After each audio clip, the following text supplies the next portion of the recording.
Fala galera, eu sou Rodolfo Kapler e este é o Cult.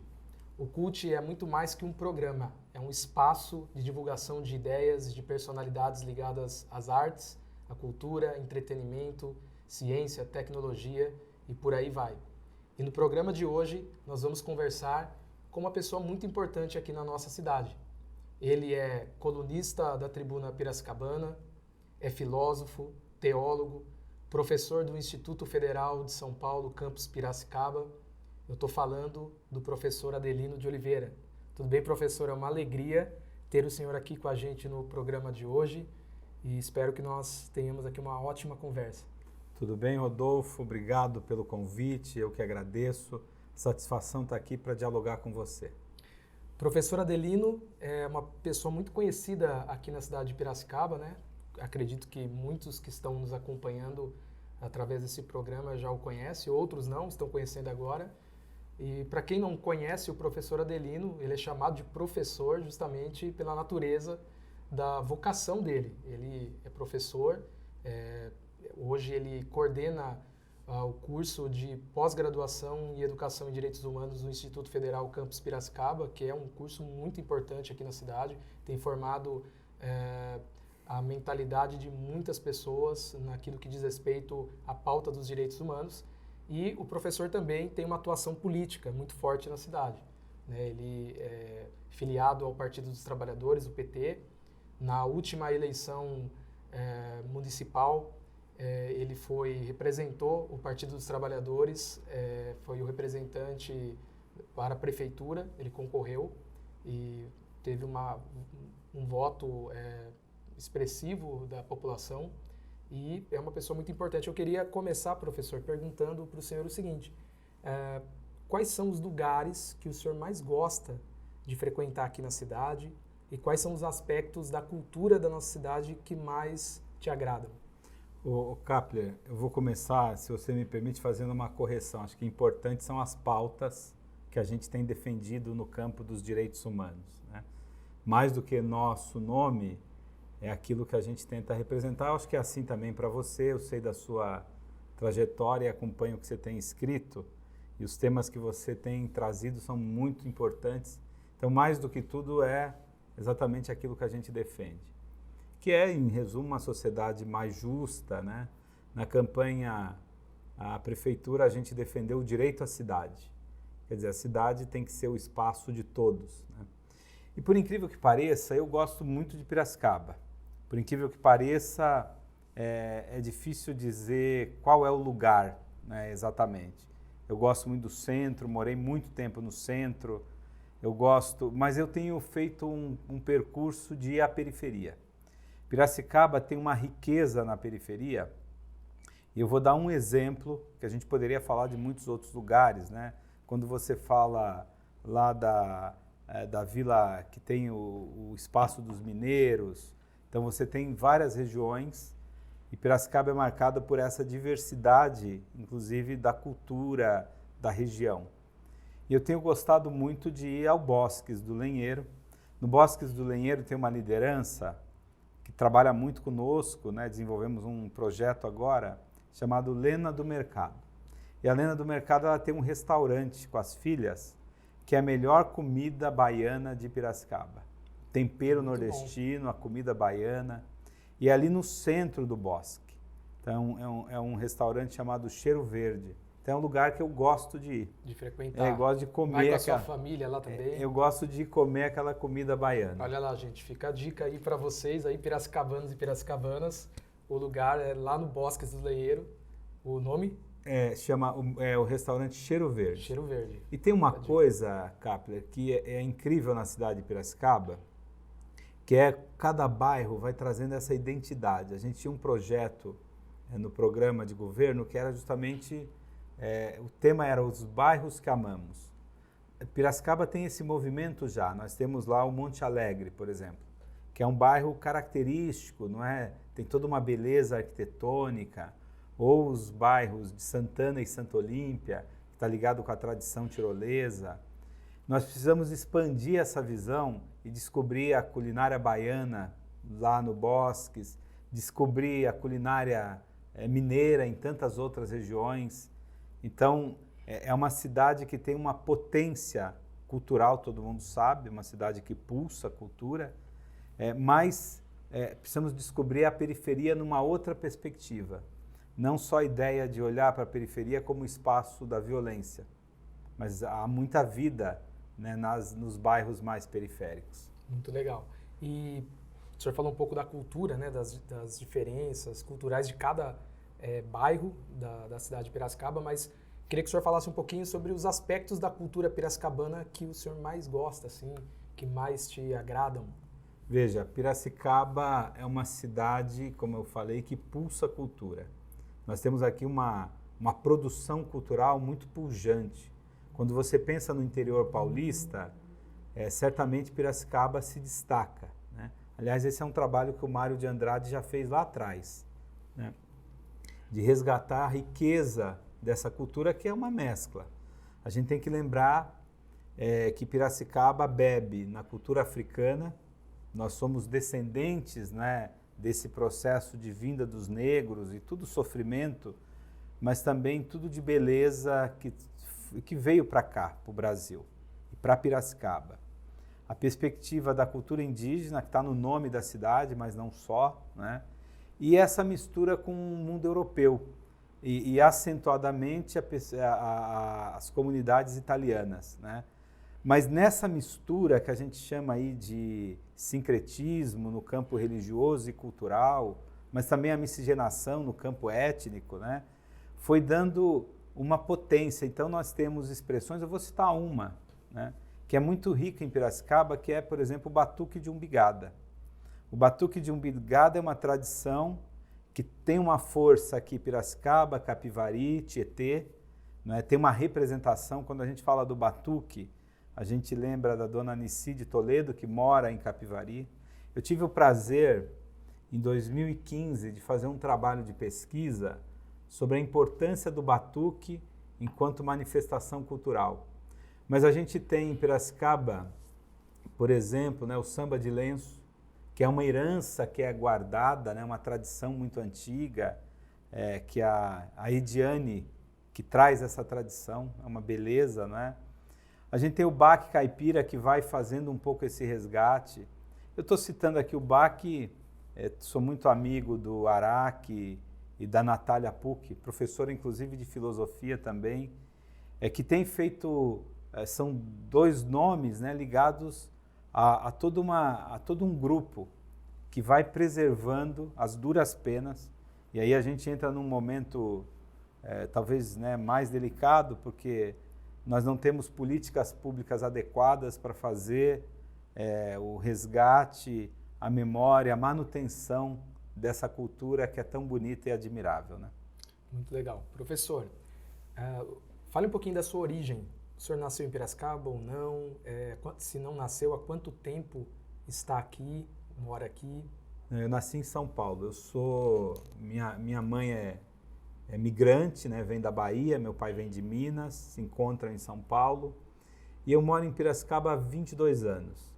Eu vim para cá, no período quando eu me casei, eu fui convidado para dar aula num colégio religioso e era recém-casado, então a gente veio, como é que se diz, né? Fazer a vida em Piracicaba.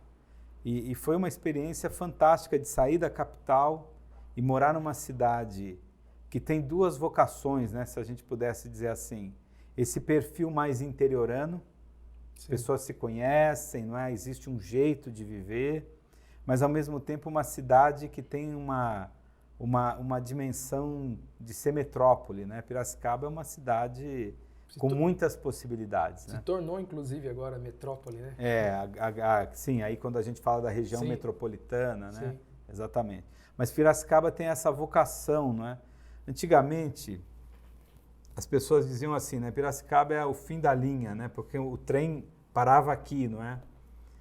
Mas Piracicaba hoje se desponta como uma perspectiva de sociedade, de projeto de cidade muito interessante.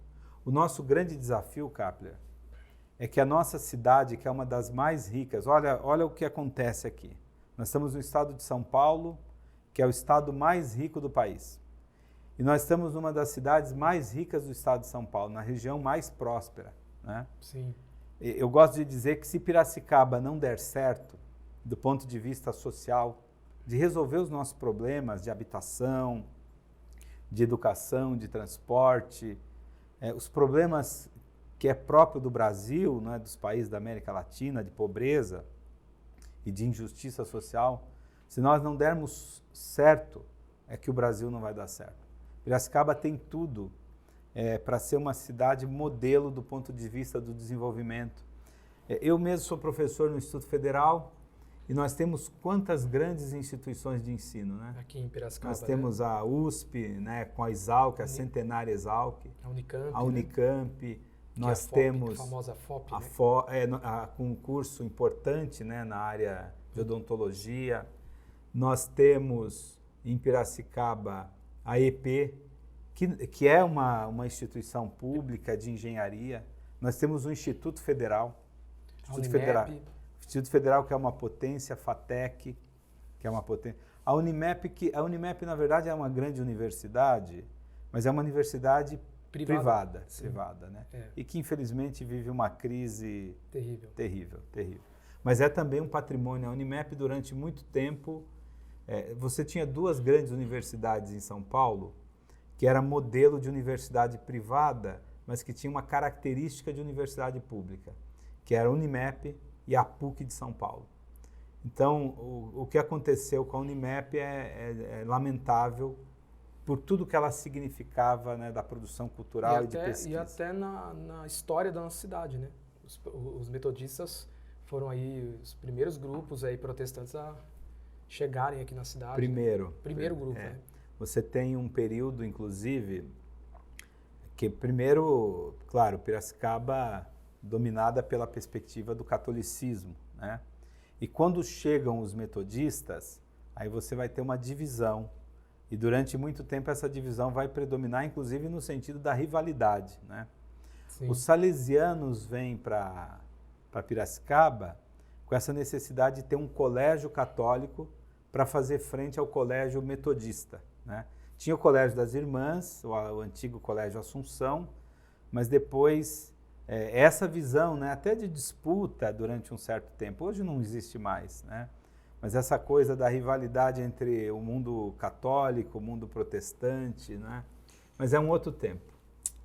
Muita gente não sabe, eu acho que muita gente não sabe, conhece o senhor mais como uma figura política na cidade. Muita gente conheceu o senhor através das eleições, né, municipais, das últimas eleições, e muita gente não sabe que o senhor é um homem de fé, né, um homem religioso também. Queria que o senhor falasse um pouquinho sobre a sua trajetória religiosa. Conta um pouquinho para a gente sobre isso. Eu acho que esse é um aspecto importante. Aliás, é a experiência da fé que me leva para a atuação política. Eu fui, desde menino, né, frequentando o que a gente chamava de comunidades eclesiais de base. Então a minha formação religiosa é exatamente a primeira experiência nas comunidades eclesiais, lá na região sul de São Paulo, região do Grajaú, e com os padres salvatorianos. A Igreja Católica ela é dividida em congregações, né? Então eu vou entrar para o seminário muito novo, estudar para padre, venho para o interior, estudo muitos anos em Conchas. Tive muitas vezes em Piracicaba, porque a gente fazia alguns encontros em Piracicaba, mas isso no tempo de menino. Então eu vou fazer filosofia, primeiro o ensino médio no seminário, em Conchas, depois vou para São Paulo fazer filosofia, faço teologia, e no último ano de teologia é que eu saio do seminário, e aí era praticamente, acho que uns 15 anos, né, que se foram dentro desse processo formativo.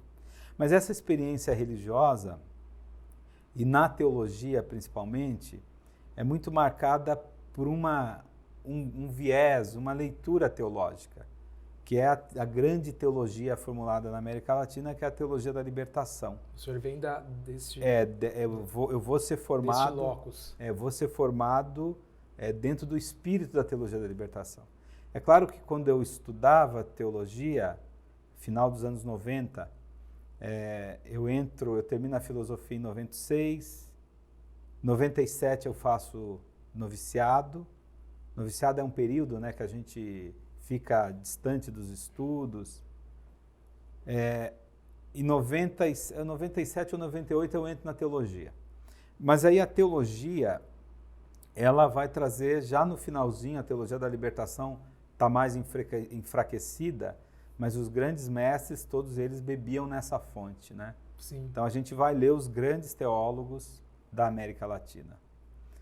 Você falou... A teologia da libertação, ela reverberou e reverbera até nos círculos protestantes.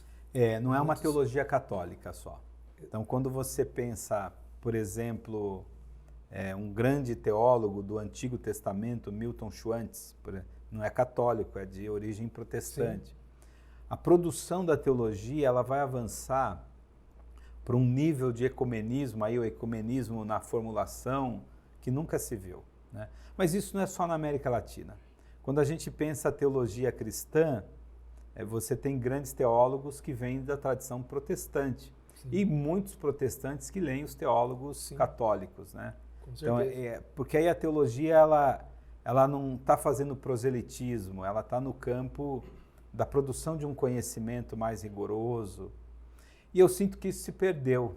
É interessante conversar isso com você, que é pastor, porque o que nós percebemos hoje, primeiro é que é uma sociedade que questiona o conhecimento. É como se o conhecimento não tivesse importância, né? Mesmo na campanha eleitoral, as pessoas apresentavam como professor, mas há uma desconfiança, né? Nós não precisamos de teoria.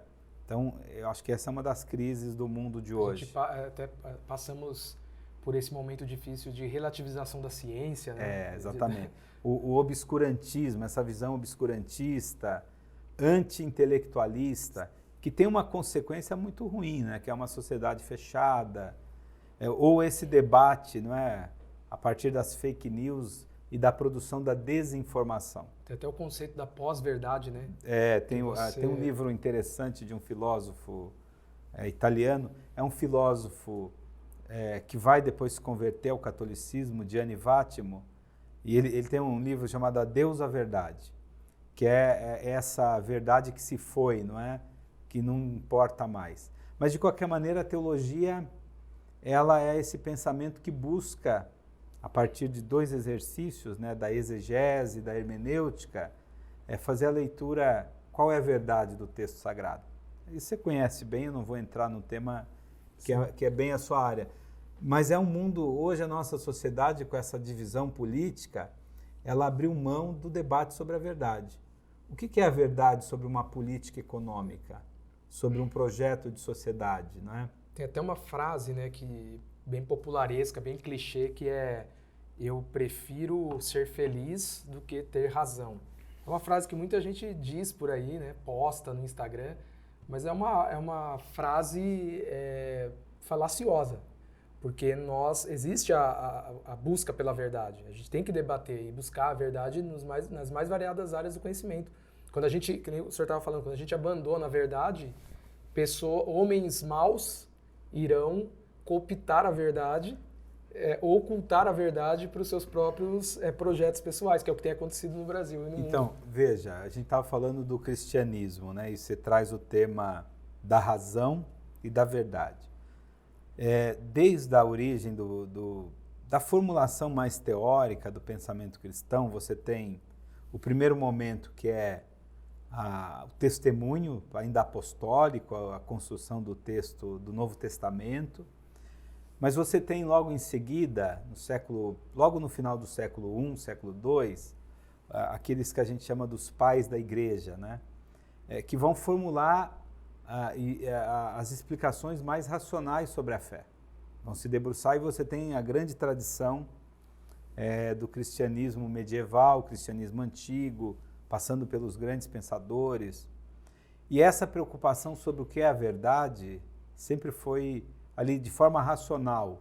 Como é que eu vou alcançar a mensagem cristã, não de uma maneira subjetiva, né? Eu queria dizer que esse é o tema tanto da fé quanto da filosofia. o Kant vai fazer o mesmo exercício, aí na filosofia moderna, de dizer, né, como é que eu chego à verdade, como é que a razão me leva a compreender o que é a verdade, para que eu não seja enganado. Para a gente não ficar só na... Esse é um assunto muito atual, né? Quando a gente leva para o campo, por exemplo, da política, a gente vê inúmeras pessoas, inclusive muitos que estão acompanhando a gente agora, que devem se perguntar, mas em quem eu vou confiar, né? A verdade está com quem? A verdade... Aí vem lá um político X e diz uma coisa, um político Y diz outra, e aí o cara fica perdido, ele fala em quem eu posso confiar, né? Tem esse debate aí agora com a pandemia, né? Algumas vozes se levantando, vozes anti-ciência se levantando contra, né, as diretrizes da ciência, dizendo que não é bem por aí, e aí tem o pessoal que é a favor da ciência e muita gente, o povo simples, né, fica perdido, fala, tem uma verdade? Onde está essa verdade? Algumas coisas, eu gosto de dizer assim, são objetivas. Você falou da fé, eu queria dar um exemplo, né? A gente tem hoje uma disputa em torno da questão religiosa. O que é objetivo? Eu posso, por exemplo, advogar, defender que o cristianismo é uma religião que propaga a violência? Do ponto de vista da busca da verdade cristã, isso não se sustenta. Eu não consigo. É claro que as religiões produziram violência. Sim. No processo de colonização do Brasil, por exemplo, mas a gente sempre entende como um desvio. Agora, quando eu vou na fonte, existe um teólogo do campo da teologia da libertação, teólogo importantíssimo na América Latina, chamado Gustavo Gutierrez. Ele tem um texto que é um marco da teologia latino-americana, que é o texto chamado Beber no Próprio Poço. Ele está dizendo o seguinte, como é que o cristianismo vai se reencontrar? Ele precisa voltar à fonte, ele precisa voltar ao poço, né, da onde você bebe a água cristã, que são os evangelhos, né, que é a prática de Jesus. Então, no limite, quando a gente debate essa questão da violência, então é correto um cristão advogar o uso de um fuzil, por exemplo, né, que é o debate de uma semana atrás?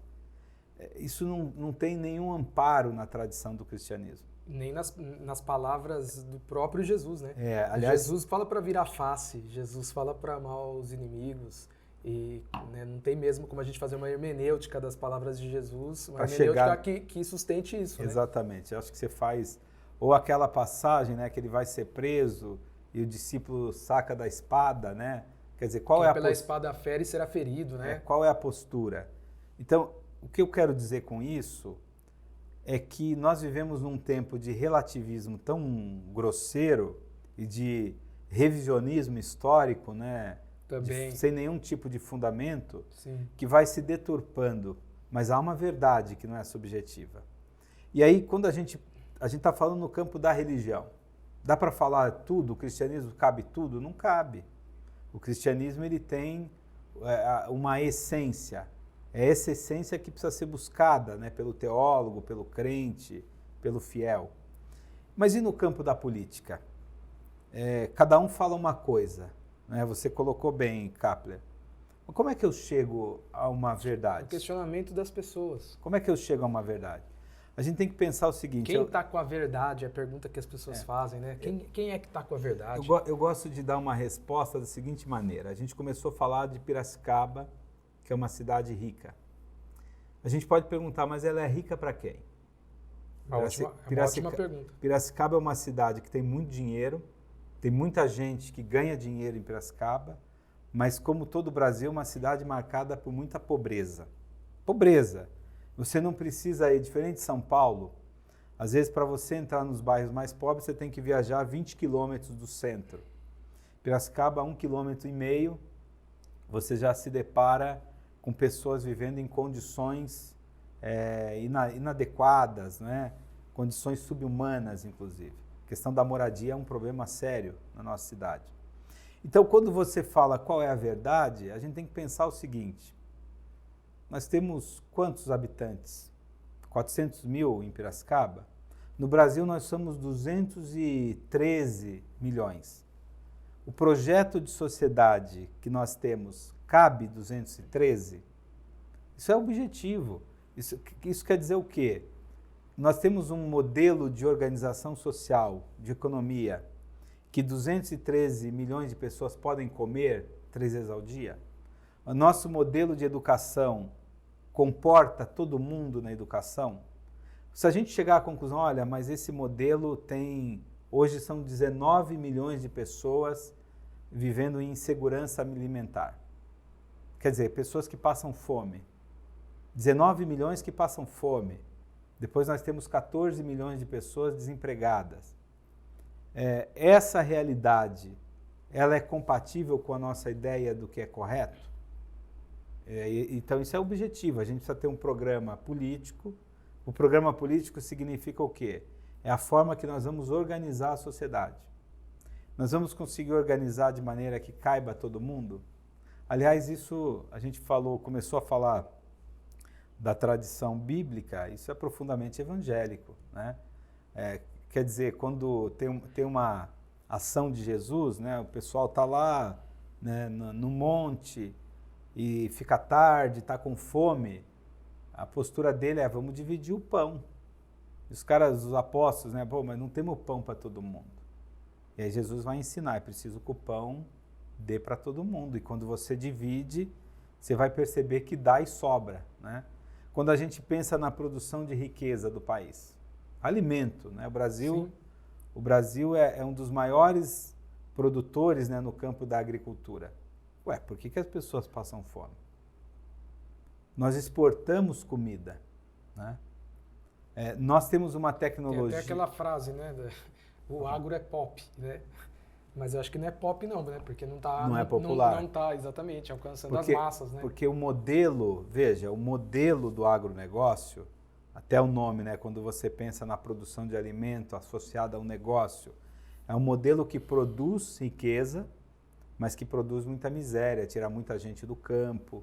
E tem algumas outras consequências nesse desenvolvimento, a partir da exploração desenfreada, né, da terra, da monocultura. Nós estamos aqui em Piracicaba, numa região de muita monocultura, a monocultura da cana, né? Apesar de nós termos aqui as grandes empresas que produzem, por exemplo, etanol, quanto é que a gente paga na gasolina, no álcool, né, no combustível? Então essa riqueza acumulada, ela vai para quem? Mas eu queria tocar num ponto que tem também uma dimensão... conversando com você, o tema da religião vem, né? Sim. Até pela sua formação, que é a dimensão ecológica. Quer dizer, quando você fala do agronegócio, o que significa o agronegócio para o meio ambiente?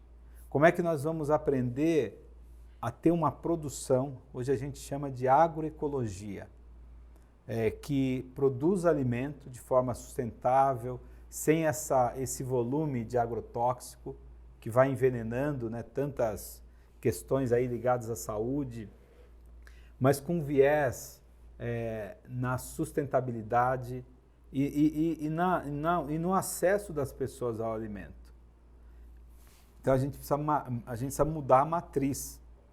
A matriz de produção agrícola pautada numa visão do negócio não dá certo. Ou dá certo para uma grande empresa, para um grande empreendimento, mas a maioria das pessoas passam fome. Tem um outro dado, né? Por exemplo, a gente fala... E também, levando para a perspectiva teológica, né? Aquilo que alguns teóricos trabalham como a ecoteologia, né? A teologia, ela deve refletir, inclusive, no modo como nós lidamos com os ecossistemas, né? O senhor está falando, né? O cristão, aquela pessoa que professa a fé em Cristo, ela deve se preocupar, sim, como que nós estamos tratando a natureza, como que a gente está tratando o planeta, não é verdade? E não é só negócios, dinheiro, né? Tem a criação, levando uma perspectiva teológica, é a criação de Deus, né? Deus se importa com a sua criação. Agora veja, né? Esse nosso debate, alguém pode dizer, mas isso aí é visão ingênua, porque o agronegócio, se não fossem os agrotóxicos, nós não teríamos uma produção de alimento e a população passaria fome.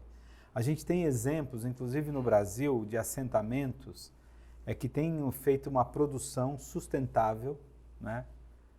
De maneira orgânica, que a gente fala, e que vai numa perspectiva de divisão de alimento, né? Então é preciso superar essa matriz. E você traz um outro elemento, que é a visão cristã, a visão religiosa, de entender a criação. Na tradição católica, isso se resolve muito a partir de Francisco de Assis, que vai trabalhar a dimensão social e a dimensão da relação com o mundo, com a natureza, como um irmão. Do irmão sol, do irmão terra, do irmão pobrezinho, não é? Mas é uma outra mentalidade. E nesse ponto, Kapler, a perspectiva cristã tem sido derrotada. Tem sido muito derrotada. Porque o modelo que se impõe é um modelo pautado no enriquecimento. Tem um teólogo que vem da aula, inclusive, na Metodista de São Bernardo, a gente começou a falar da Unimep, né? Na UMESP, é o Jung Musung. Sim, um grande teólogo da PUC, né? Não é mais da PUC, ele está na Metodista de São Bernardo. Ah, sim. E o Jung, ele fala uma coisa muito interessante. Por que o cara quer 1 trilhão, né? Agora na pandemia, as famílias mais ricas ficaram mais ricas ainda. Por que ele quer o dinheiro infinito? É para comprar um monte de casa? É para comprar um monte de carro? Não é para comprar nada, é a ideia de você ter algo, né, como o dinheiro, que é infinito. Então é um acúmulo que não é uma resposta. Você não vai conseguir gastar na sua existência toda aquela riqueza que você acumulou ou que você herdou, né, Agora, mas essa ideia que é quase que um fetiche, não é? Uma visão de que eu posso ter infinitamente, que dá uma sensação de poder, não é? Mas ao mesmo tempo... É o desejo de ser Deus, né? Mas aí com a ideia do dinheiro. Sim. Porque o dinheiro é algo, é como o número, né? O número é infinito. Então não é que o cara vai ter, eu vou retirar do banco o meu 1 bilhão. Não, ele não vai retirar porque esse dinheiro é uma abstração, né? Mas é a ideia de que eu preciso ter infinitamente, né? Essa visão tem a ver com uma cultura e com uma leitura ética, que é outro tema importante, né? Como é que nós vamos superar essa ética pautada, centrada no individualismo? Isso tem uma consequência existencial. E essa ética que produz uma sociedade da competição, uma sociedade que extermina o outro, né? Sim. Eu acho que isso é um ponto... E, sobretudo, extermina os menos produtivos, né? Ou aqueles que não podem produzir, que não têm condições de produzir, ou aqueles que produzem menos, né? É sempre o que mais produz é o agraciado, né? E o que mais produz tem uma razão. Existe uma razão para ele produzir mais também, né? Claro. Ele tem mais acesso, tem uma série de coisas. Mas essa produção, você pega um empresário, aqui nós estamos numa região, a grande empresa Cosan. Eu tenho uma fala, né, com a Raizen, por exemplo, ela poderia desenvolver em Piracicaba uma das maiores empresas, não é, do mundo. Ela poderia desenvolver projetos, por exemplo, de habitação em Piracicaba. Ela resolveria fácil o problema habitacional, com o capital que tem, né, com o dinheiro que tem. É óbvio que quem deve resolver isso é o poder público. Sim. Né? É a prefeitura que deve ter políticas públicas. Mas brincando aqui, não é, a Raizen, por exemplo, ela poderia desenvolver projetos, né, que resolveria a questão da moradia, das pessoas terem uma casa decente em Piracicaba. Por que não resolve? Né?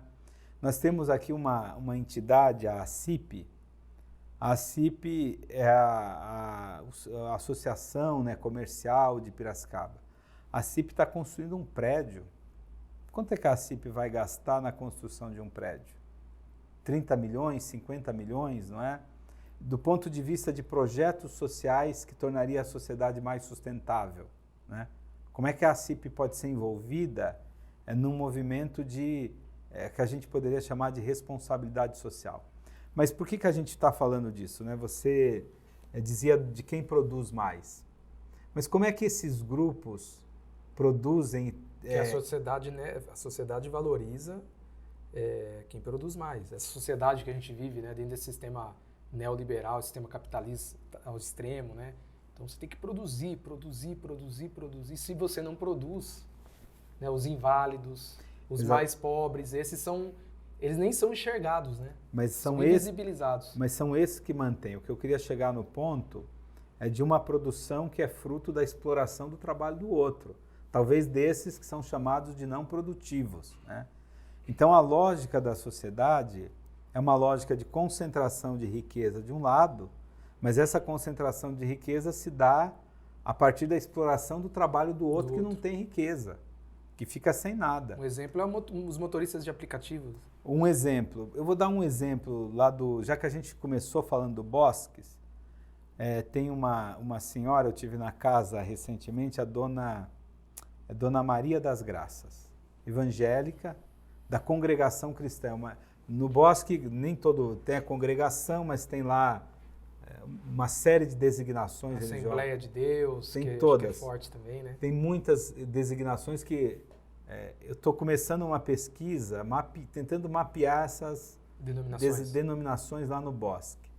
Mas veja, a Dona Maria das Graças, ela diz o seguinte, ela tem 64 anos e ela não consegue se aposentar.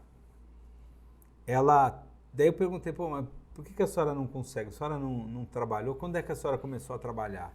Ela falou, eu trabalho desde os 14. Só que com a reforma da Previdência, a reforma previdenciária feita pelo governo Bolsonaro, essa reforma obriga o trabalhador a comprovar pelo menos 15 anos de contribuição. Porque diz que a Previdência ia quebrar e era nesse... Agora, o que acontece com a Dona Maria das Graças? Com 64 anos, trabalha desde os 14, dá quanto tempo, né? A gente pode fazer a conta. Ela nunca foi registrada, ela não tem 20 anos de registro. Então, quer dizer, não é que ela não é produtiva. Ela trabalhou a vida inteira como empregada doméstica, ela produziu muito, mas ela foi explorada de tal forma que a sociedade, os patrões, né, quem contratava, nem sequer pagava o registro dela. Que é o que acontece com milhões de mulheres, né, de homens. E aí a gente percebe que essa reforma previdenciária, ela vai punir o mais pobre. Ela não pune aquele empregador que sonegou, que não contribuiu e que muitas vezes descontou do seu empregado, o INSS, a parte dele, mas simplesmente não pagava, não contribuía, né? Então, é isso para dizer quem é produtivo. A Dona Maria das Graças não foi produtiva? Ela foi produtiva a vida inteira. Hoje ela tem um problema sério no braço, porque ela trabalhava nas escolas e ela esfregava carteiras, né? Para limpar. Então ela tem um desgaste, ela tem uma fraqueza, ela não consegue mais. Aliás, é uma outra coisa, né? A Dona Maria, com 64 anos, muitas vezes parece que tem 80. Ela envelheceu muito. Envelheceu por conta de uma vida muito produtiva. Entendi. Né? Só que essa vida produtiva foi marcada por uma lógica de exploração, né, Capra? Sim. Então é isso que a gente precisa superar. Dividir riqueza. A sociedade quer ter empregada doméstica, é necessário, né? As pessoas têm atividades fora, mas a empregada doméstica tem a sua dignidade, né? Ela precisa ser registrada. Essa dignidade precisa ser reconhecida e valorizada. Né? Exatamente. Professor, ainda no campo da política, eu queria que o senhor falasse um pouquinho sobre a sua experiência aí nas últimas eleições municipais, né? O senhor foi o representante do Partido dos Trabalhadores à Prefeitura de Piracicaba, concorreu aí. Como é que foi essa experiência? Foi a primeira experiência na política partidária? A primeira, eu contei aqui que eu fui muitos anos seminarista, né? Então, na tradição, na experiência das comunidades, a gente sempre esteve muito perto do PT, né? Alguém me perguntou, por que o PT? Porque o PT é o partido que nasce, inclusive, das comunidades eclesiais de base. Sim. E eu fui convidado, né, nessa lógica da militância, me tornei muito próximo e muito amigo do José Machado, que foi prefeito por 2 mandatos. Né? Aqui em Piracicaba. Aqui em Piracicaba. E nessa confluência do debate político, o meu nome foi levantado para ser candidato. E eu confesso que eu fiquei muito inseguro, Kapler. Não era um projeto pessoal? Era um projeto pessoal? Projeto político, sim, mas não o projeto de ser um candidato, né? Porque... O senhor nunca pensou em ser prefeito de Piracicaba? Não. Eu acho que a gente tem que fazer... Uma coisa que me incomoda é assim. Aliás, isso quem diz é Sócrates, então a gente pode ter aí a desculpa, né? Num dos diálogos de Platão, Sócrates vai dizer, olha, você já reparou que as pessoas mais despreparadas, as que se lançam para a política, né? Lá no mundo antigo. Então isso sempre me incomodou. Acho que na política a gente precisaria ter as pessoas com mais qualidade. E a ideia de se lançar no campo político é entender que a gente tinha o que oferecer. Mas o que mais foi gratificante nessa experiência, primeiro, foi debater a cidade. É claro que o debate poderia ter sido muito mais amplo. Piracicaba é uma cidade que se fechou. Mas houve espaço? Mais ou menos. Houve espaço para o debate? Não houve o espaço do ponto de Durante vista... a campanha? É claro, a mídia... Piracicaba é uma cidade que ainda tem algumas mídias impressas que tem muito poder de penetração, né? Sim. Nós não tivemos nenhum debate promovido nem pela mídia televisiva. A mídia televisiva resolveu fazer o debate em Piracicaba só no segundo turno, então aí quando estavam os dois candidatos, né? A gente não tinha muito espaço nos jornais impressos, mas nas redes, aquilo que a gente poderia fazer, a gente tentou. Mas quando eu falo fazer o debate, é discutir a cidade com quem estava disposto, né? Então essa experiência de falar como é que se resolve o problema de transporte em Piracicaba. É uma crise.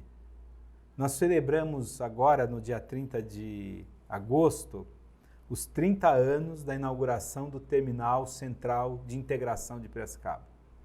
Pô, faz 30 anos que o Machado teve a ideia, lá atrás, e isso revolucionou o transporte, de fazer um sistema de integração. De lá para cá, o que aconteceu que revolucionou o transporte na cidade? Absolutamente nada. Então, o que eu quero contar é isso. Eu tive a oportunidade de me reunir com setores de transporte público, de transporte em geral, para falar qual é a solução. A gente fala desde ônibus, né, não poluentes, se discute em algumas cidades ônibus elétrico, com combustível que não agrida, né, o meio ambiente. A gente teve reuniões com grupos de ciclistas que trabalham a bicicleta como um meio de transporte. Bom, no final, o que eu queria dizer é isso, discutir com profundidade quais seriam as soluções. E o mais interessante é você perceber o seguinte, pô, mas tem um monte de solução. Por que as soluções não são aplicadas? Essa é a grande questão, não é? Mas a grande riqueza de uma campanha política, pelo menos para mim, apesar da pandemia, foi conhecer eu chamo de Piracicaba profunda. Piracicaba, ela tem uma riqueza cultural, ela tem muitos problemas. E essa Piracicaba cheia de problemas, se nós não tivermos uma ação pública que una, inclusive, a iniciativa privada, uma hora isso vai explodir, né? Mas Piracicaba é uma riqueza de pluralidade. Essa questão de... às vezes as pessoas falam, Piracicaba é uma cidade de italianos, é uma cidade de nordestinos. Vamos para as periferias, temos a comunidade italiana, mas nós temos aqui a presença de tantos nordestinos. Não é? Você tem bairros inteiros, né? Como todo o estado de São Paulo. Como todo o estado de São Paulo. Mas isso é o quê? Você tem uma Piracicaba que é invisibilizada, que está apagada. É preciso olhar para essa cidade. Sim, né? Existe até uma coisa meio bairrista. Quem é piracicabano sabe disso, né? Aqui na nossa cidade. Tem até uma coisa bairrista que não leva muito em conta as localidades para lá do Rio. Eles até falam, né? Para lá do Rio. Tem até um time de futebol que era de várzea aqui em Piracicaba, que era para lá do Rio. Para lá do Rio não importa muito o que acontece, né? Tem um pouco dessa perspectiva meio bairrista. Então, ainda a gente não pode negar isso. Então, isso é algo que vai deixando de lado mesmo essa explosão cultural que acontece nos bairros de periferia ou nos bairros mais afastados, né? E é uma coisa que eu percebo também aqui Mas na você cidade. veja o quanto tudo isso é contraditório, né? Porque quando você fala da cultura do interior paulista, e muitas pessoas, é um outro ponto, Piracicaba tem uma pujança cultural e não se entende por que o poder público não transforma isso numa fonte de geração de recursos mesmo, promovendo atividades. Quer dizer, as pessoas hoje têm sede dessa cultura. Piracicaba podia ser um centro turístico, né? Também acho. Mas o que eu ia falar aqui é contraditório, porque quando a gente fala do resgate da identidade de Piracicaba, se fala da presença do que é indígena, do que é negro, né? Do que é miscigenado. Mas quando se apresenta a cidade, se tira tudo isso, né? Fala de uma cidade como se fosse uma cidade só de brancos, mas não é verdade. A beleza da cidade está na sua diversidade. Essa é a riqueza de Piracicaba. Professor, agora eu quero te perguntar o seguinte, como o senhor enxerga, ou melhor, qual é a sua perspectiva em relação, sua concepção, em relação aos pontos positivos do governo, do Partido dos Trabalhadores no Brasil, e se há algum ponto negativo? Olha, eu vou começar pelo ponto positivo, ou os pontos positivos, né? O PT, primeiro, ele tem uma história muito bonita. É um partido que nasce do movimento sindical, mas não só o movimento sindical.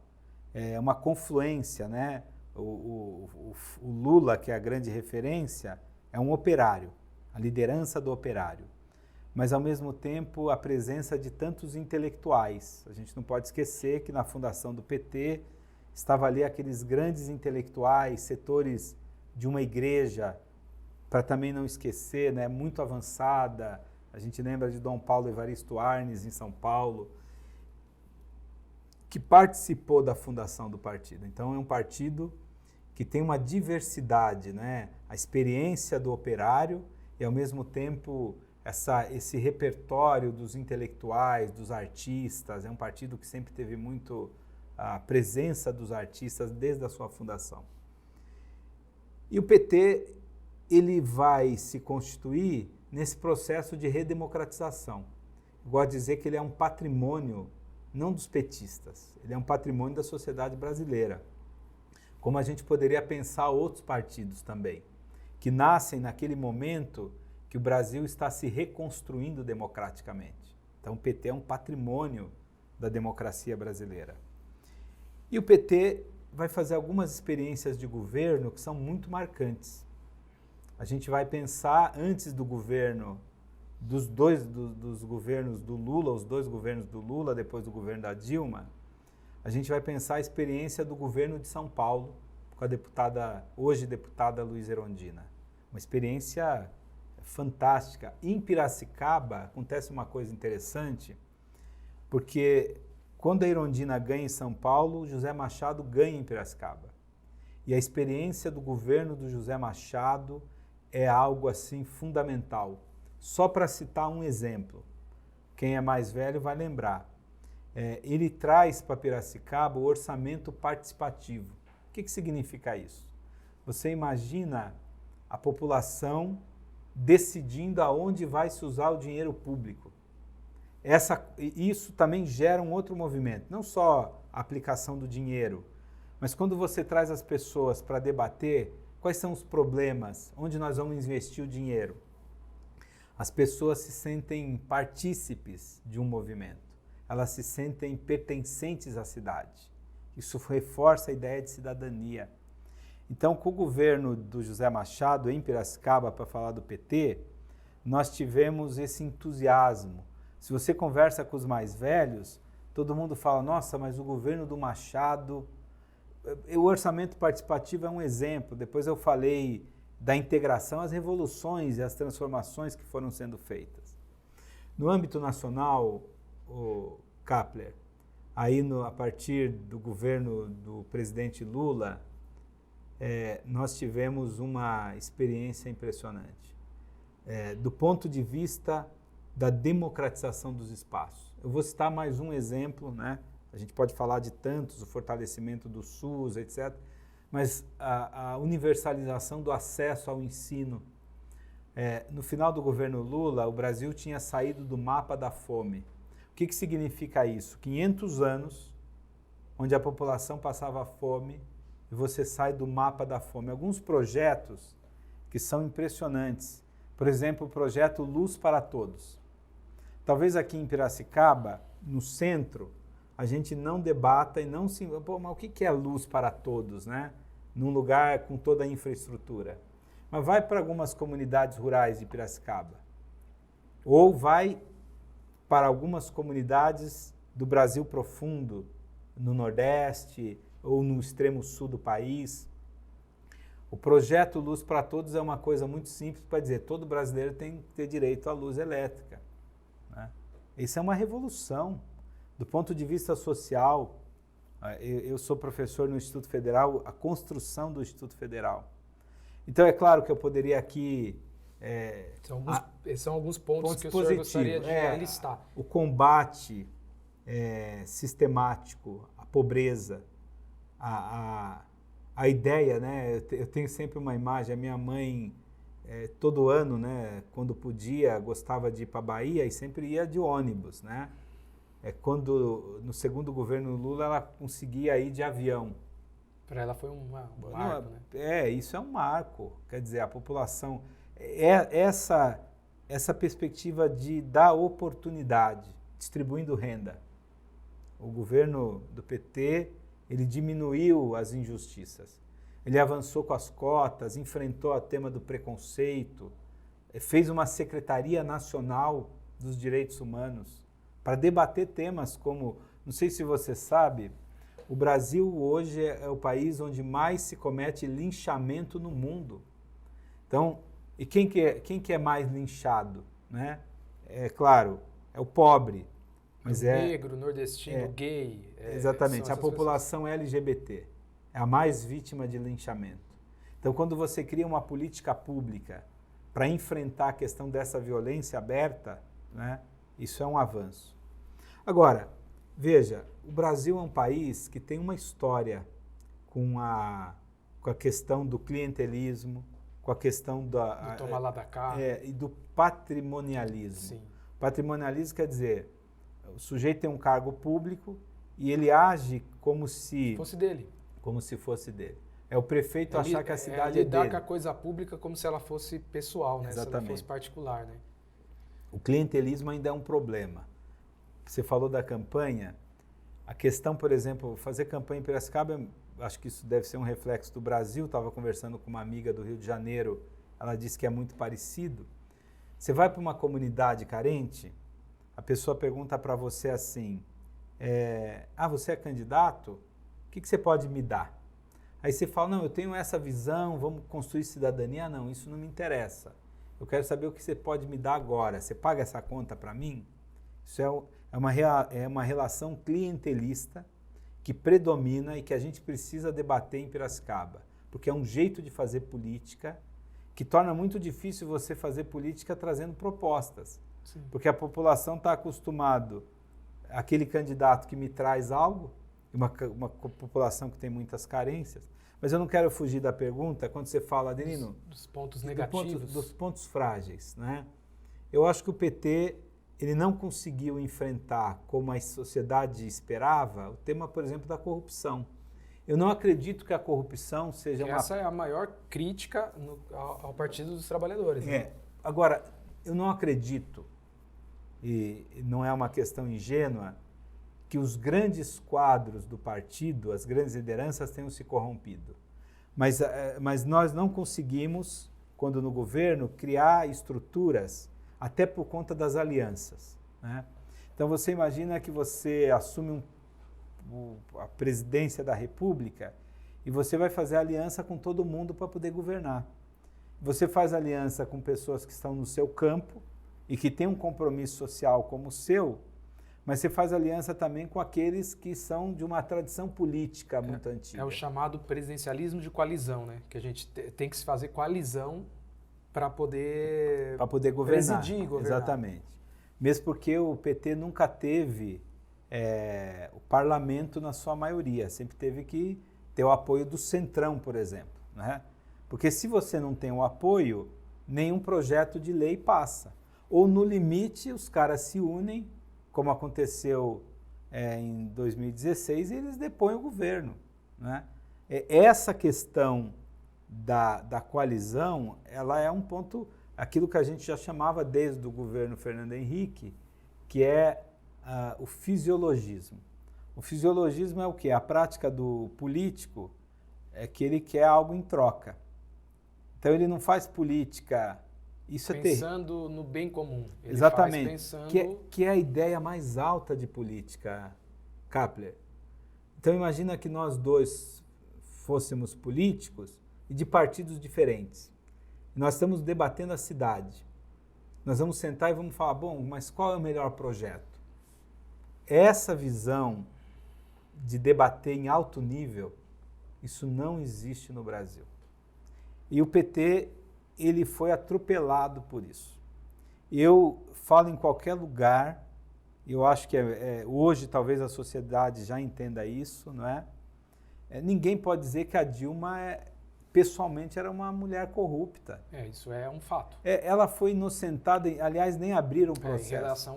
Em relação a Dilma, não há e aí vem essa pecha de corrupção, mas esses que estavam no governo do PT, esses partidos que vão aí, que estão em todos os governos, né? No final estão em todos. A corrupção está... Todos os partidos estão envolvidos com a corrupção. A corrupção, ela é própria do sistema capitalista. Agora, nós vamos ter mecanismos para minimizar. No mundo inteiro, no capitalismo, você tem eventos de corrupção. Só que na América Latina, a corrupção ela sempre foi algo assim muito grosseiro, muito violento, não é? Exacerbado. Então, nós vivemos hoje, eu vou dar 2 exemplos. A corrupção que chocou os brasileiros das ambulâncias, você lembra a máfia das ambulâncias? Você vai comprar ambulância, você compra superfaturado. E por que chocou? Porque quando você fala em ambulância, você fala da saúde das pessoas. Aí você fala, pô, mas quem que vai roubar para comprar ambulância, cara? E agora a corrupção das vacinas. Como é que você teve vai... das merendas, teve... Das merendas. Teve das merendas também. Das merendas não foi muito debatido porque é a corrupção do governo de São Paulo e isso nunca foi muito investigado. Mas quem vai roubar dinheiro com o lanche das crianças? E as pessoas vão... Então, quer dizer, como é que você controla isso? Você precisa ter governos mais transparentes, processo de transparência. No que a prefeitura gasta dinheiro? Precisa ser publicizado, as pessoas vão ter acesso. Você precisa ter o fortalecimento das instâncias de controle, né, do Ministério Público principalmente. O Ministério Público tem uma função importantíssima. Esse foi um ganho do PT. O PT fortaleceu o Ministério Público, deu autonomia, né? Esse negócio de que eu vou nomear para o Ministério Público, para a Procuradoria-Geral da República, um amigo, isso não pode existir. Ou que eu vou ter alguém na Polícia Federal que seja alguém do meu time, isso não pode acontecer. É preciso que esses organismos tenham isenção e sejam autônomos. E aí vem um outro tema. Como é que você combate a corrupção? Está debatendo agora a reforma administrativa. Nós precisamos ter funcionários públicos concursados. Não o amigo do rei nomeado. Esses funcionários públicos concursados com estabilidade para agir com isenção, para fazer o controle mesmo. Sim. Né? Isso é fundamental. Agora, professor, a gente vai para o momento do ping-pong aqui no CULT. Ping-pong funciona da seguinte forma.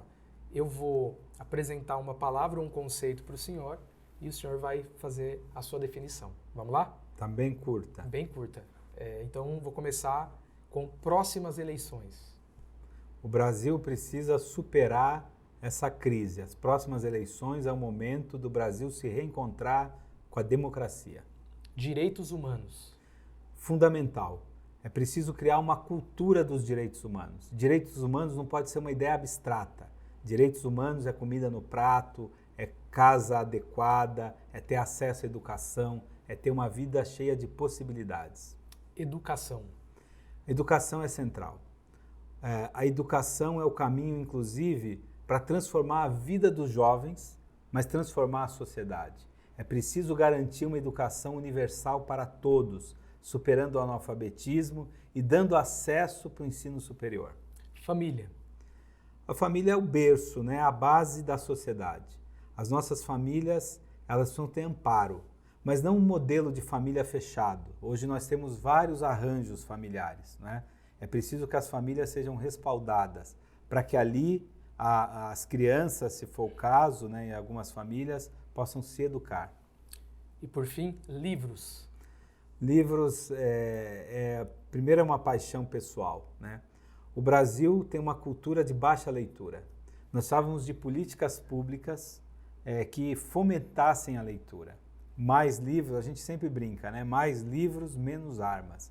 Então, desenvolver essa cultura da leitura é um desafio no nosso país. Muito bom. Agora a gente vai para o momento final do programa, que é o momento cult, onde tanto o entrevistador quanto o entrevistado tem a oportunidade de fazer recomendações de livros para a galera que está assistindo a gente. Então, o professor trouxe alguns livros, fique à vontade para recomendar. Eu trouxe 2 livros. Você me falou desse momento. O primeiro é esse, do Paulo Freire. Pode mostrar lá. Vou mostrar aqui. Pedagogia da Autonomia. Esse é um dos livros que eu mais gosto da obra, que é fantástica, de Paulo Freire. E nós comemoramos agora o centenário do nascimento de Paulo Freire. Paulo Freire faria 100 anos, né? Então essa obra, ela vai dar as bases para uma educação que transforma a vida, que transforma a sociedade. Paulo Freire nos ensina que não basta a transmissão mera e simples de conteúdo. É preciso formar as pessoas para a vida em sociedade e para a cidadania. Então, a Pedagogia da Autonomia é uma leitura obrigatória. E um outro livro que eu trouxe, não sei se pode falar de 2, né? Pode falar. É uma outra leitura que eu gosto muito, Edgar Morin. Edgar Morin é um pensador francês. Esses franceses não morrem, né? Tem quase 100 anos. Está lá velhinho, mas muito lúcido.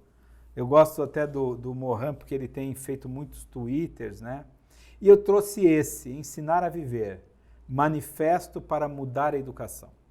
Eu entendo, Kapler, que a crise que nós vivemos hoje no Brasil e no mundo é uma crise civilizacional, mas é uma crise no campo da educação.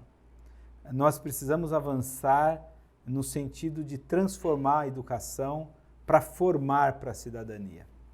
É isso. Muito legal. Agora chegou a minha vez de fazer a recomendação. Eu quero recomendar esse livro aqui, Uma Fé Pública, do teólogo protestante croata, o Miroslav Volf. E ele tenta responder a seguinte questão: como o cristão pode contribuir para o bem comum? Qual é o papel do cristão na arena pública? E o Miroslav, ele advoga a ideia de que os cristãos devem abraçar o pluralismo religioso como um projeto político. Essa é a forma que nós podemos encontrar para que haja a promoção do bem comum na sociedade. Vale a pena a leitura do autor e do livro aqui. Então, nosso programa está chegando ao final e é com muita alegria que nós conversamos aqui. Professor Adelino, eu quero te agradecer desde já pela aceitação do convite e por responder as perguntas aqui, por bater esse papo com a gente. Tenho certeza que as pessoas que nos acompanharam gostaram muito de ouvir aí os seus posicionamentos, suas opiniões acerca de muitos assuntos. Então, vai o nosso agradecimento aqui. Eu que agradeço, também deixo um abraço nessa oportunidade desse diálogo tão rico, né? E ainda ficou tanta coisa para dizer, né, Kapler? Obrigado pelo convite. Então é isso aí, galera. A gente chega ao fim com o Cult e eu quero pedir para você aí se inscrever no nosso canal, o canal de Piracicaba, que tem trazido coisas novas para a nossa cidade. Você pode também acionar aí o sininho para você receber recomendações de programas do nosso canal. Então, toda semana está saindo episódios novos, programas novos. Você pode aí acionar o sininho das recomendações, deixa um like aí também e convida mais pessoas para assistir o Cult. Na próxima semana vai ter mais uma conversa interessante. É isso aí.